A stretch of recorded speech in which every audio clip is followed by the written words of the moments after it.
بسم اللہ الرحمن الرحیم۔ جب آپ سید الساجدین امام زین العابدین علیہ السلام دعا مانگتے تو اس کی ابتدا خدائے بزرگ و برتر کی حمد و ستائش سے فرماتے۔ چنانچہ اس سلسلے میں مولا نے فرمایا کہ سب تعریف اس اللہ کے لیے ہے جو ایسا اول ہے جس کے پہلے کوئی اول نہ تھا، اور ایسا آخر ہے جس کے بعد کوئی آخر نہ ہوگا۔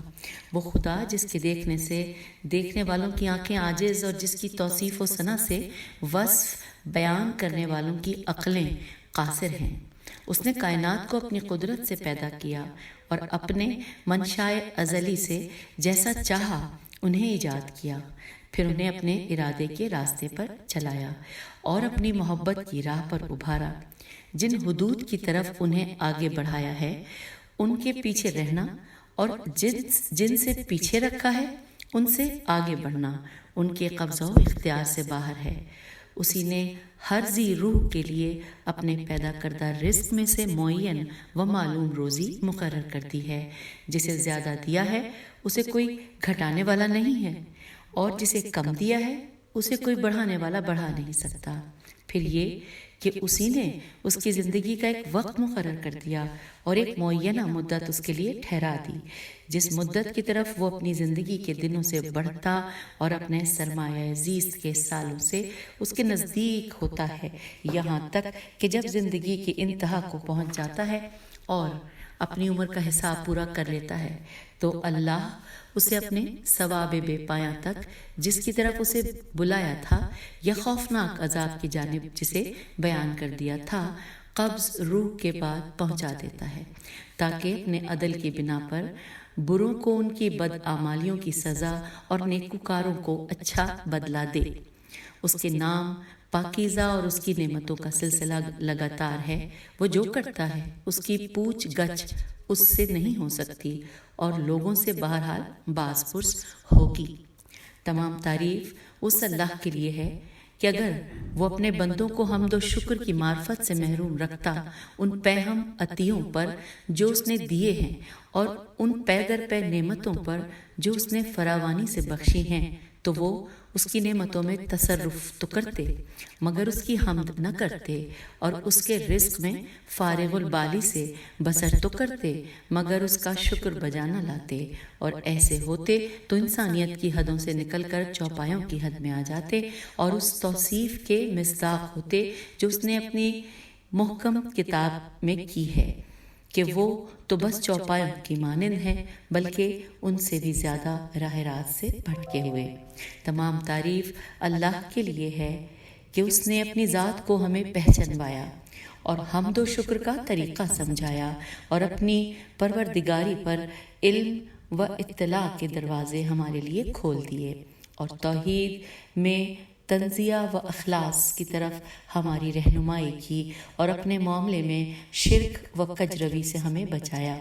ایسی حمد جس کے ذریعے ہم اس کی مخلوقات میں سے حمد گزاروں میں زندگی بسر کریں اور اس کی خوشنودی و بخشش کی طرف بڑھنے والوں سے سبقت لے جائیں۔ ایسی حمد جس کی بدولت ہمارے لیے برزخ کی تاریکیاں چھٹ جائیں،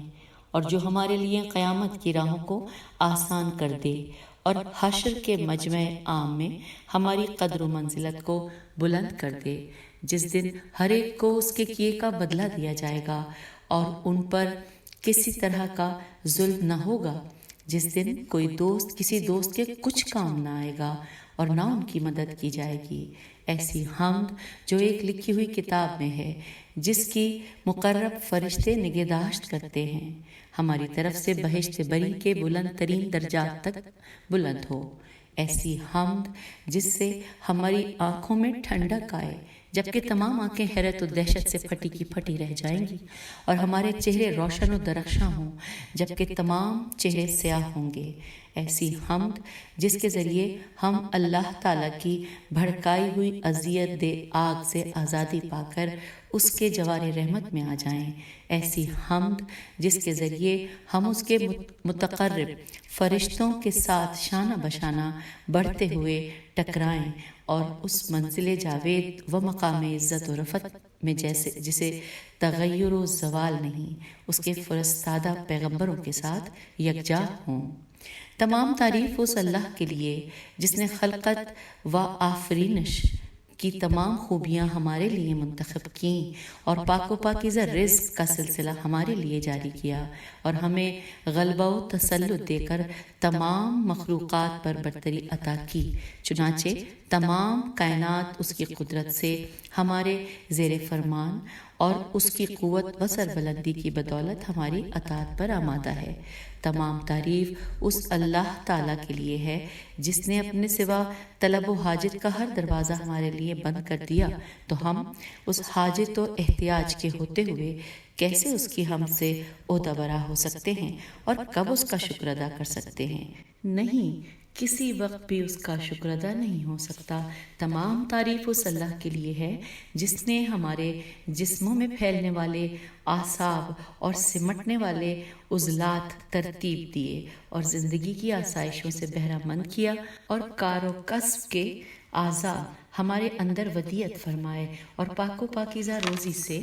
ہماری پرورش کی اور اپنے فضل و کرم کے ذریعے ہمیں بے نیاز کر دیا اور اپنے لطف و احسان سے ہمیں نعمتوں کا سرمایہ بخشا۔ پھر اس نے اپنے اوامر کی پیروی کا حکم دیا تاکہ فرما برداری میں ہم کو آزمائے اور نواہی کے ارتکاب سے منع کیا تاکہ ہمارے شکر کو جانچے، مگر ہم نے اس کے حکم کی راہ سے انحراف کیا اور نواہی کے مرکب پر سوار ہو لیے۔ پھر بھی اس نے عذاب میں جلدی نہیں کی اور سزا دینے میں تعجیل سے کام نہیں لیا،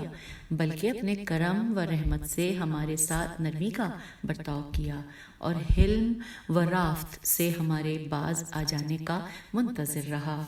تمام تعریف اس اللہ کے لیے ہے جس نے ہمیں توبہ کی راہ بتائی کہ جسے ہم نے صرف اس کے فضل و کرم کی بدولت حاصل کیا ہے، تو اگر ہم اس کی بخششوں میں سے اس توبہ کے سوا اور کوئی نعمت شمار میں نہ لائیں تو یہی توبہ ہمارے حق میں اس کا عمدہ انعام، بڑا احسان اور عظیم فضل ہے، اس لیے کہ ہم سے پہلے لوگوں کے لیے توبہ کے بارے میں اس کا یہ رویہ نہ تھا۔ اس نے تو جس چیز کے برداشت کرنے کی ہمیں طاقت نہیں ہے وہ ہم سے ہٹا لی اور ہماری طاقت سے بڑھ کر ہم پر ذمہ داری عائد نہیں کی اور صرف سہل و آسان چیزوں کی ہمیں تکلیف دی ہے اور ہم میں سے کسی ایک کے لیے حیل و حجت کی گنجائش نہیں رہنے دی، لہٰذا وہی تباہ ہونے والا ہے جو اس کی منشا کے خلاف اپنی تباہی کا سامان کرے، اور وہی خوش نصیب ہے جو اس کی طرف توجہ و رغبت کرے۔ اللہ کے لیے حمد و ستائش ہے، ہر وہ حمد جو اس کے مقرب فرشتے، بزرگ ترین مخلوقات اور پسندیدہ حمد کرنے والے بجا لاتے ہیں، ایسی ستائش جو دوسری ستائشوں سے بڑھی چڑھی ہوئی ہے، جس طرح ہمارا پروردگار تمام مخلوقات سے بڑھا ہوا ہے۔ پھر اسی کے لیے حمد و ثنا ہے، اس کی ہر نعمت کے بدلے میں جو اس نے ہمیں اور تمام گزشتہ و باقی ماندہ بندوں کو بخشی ہے، ان تمام چیزوں کے شمار کے برابر جن پر اس کا علم حاوی ہے، اور ہر نعمت کے مقابلے میں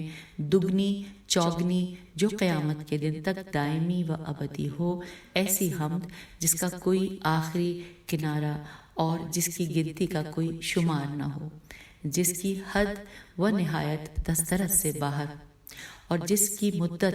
غیر مختتم ہو، ایسی حمد جو اس کی اطاعت و بخشش کا وسیلہ، اس کی رضامندی کا سبب، اس کی مغفرت کا ذریعہ، جنت کا راستہ، اس کے عذاب سے پناہ، اس کے عذاب سے امان، اس کی اطاعت میں معین، اس کی معصیت سے مانع اور اس کے حقوق و واجبات کی ادائیگی میں مددگار ہو، ایسی حمد جس کے ذریعے ہم اس کے خوش نصیب دوستوں میں شامل ہو کر خوش نصیب قرار پائیں اور ان شہیدوں کے زمرے میں شمار ہوں جو اس کے دشمنوں کی تلواروں سے شہید ہوئے۔ بے شک وہی مالک و مختار اور قابل ستائش ہے۔ اللہم صلی علی محمد و آل محمد وعجل فرجہم اجمعین۔